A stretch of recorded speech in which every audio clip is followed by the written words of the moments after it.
Acompanhe conosco Pérolas do Evangelho, com Haroldo Dutra Dias. Olá pessoal, bem-vindos a mais um programa Pérolas do Evangelho. Hoje nós vamos estudar sobre como e quando foram escritos os livros que compõem a coletânea chamada Bíblia. Bom, esses livros, muito provavelmente, porque não há um consenso absoluto sobre esse tema, começaram a ser escritos cerca de 1000 anos antes de Cristo, no reinado de Davi e de Salomão, ou um pouco antes. É bom lembrar que esses livros tratam da história do povo hebreu e da história da relação desse povo com a sua fé monoteísta, ou fé no Deus único.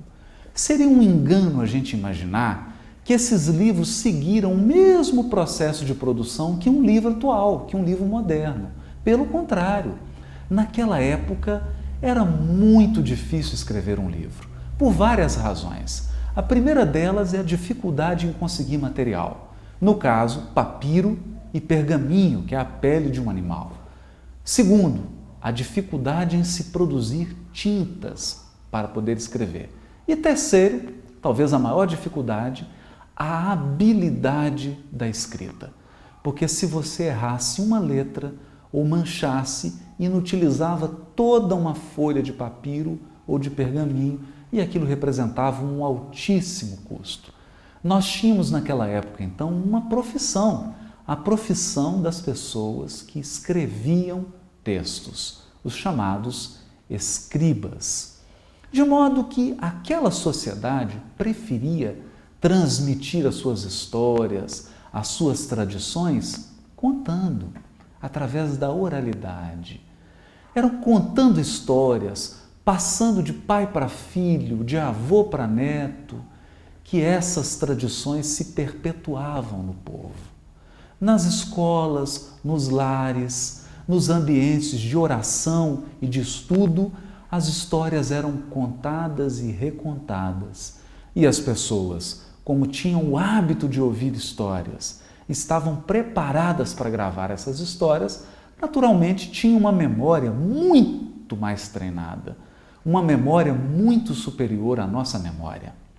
Isso favorecia com que as pessoas gravassem essas histórias.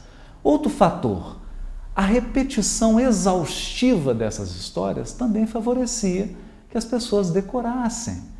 E como elas eram forçadas ou estimuladas a transmitirem essas histórias para os seus filhos, para as crianças da família, elas acabavam gravando e essas histórias ficavam armazenadas na cultura popular, no que nós podemos chamar tecnicamente de folclore popular. Apenas ao longo do tempo, depois de muitos séculos, essas histórias foram sendo recolhidas e anotadas em papiros e pergaminhos. Mesmo assim, não eram anotações completas, eram anotações resumidas. Com o tempo, escribas, doutores da lei, sacerdotes, começaram a aprimorar essas anotações, fazer algumas correções, alguns embelezamentos, melhorias de estilo, harmonização de vocabulário, harmonização de partes e, com o tempo, foram nascendo, pouco a pouco, esses livros que nós conhecemos hoje, que são os livros que compõem a Bíblia. Eles não nasceram de uma hora para outra, eles foram crescendo ao longo do tempo até assumirem a forma que nós conhecemos hoje.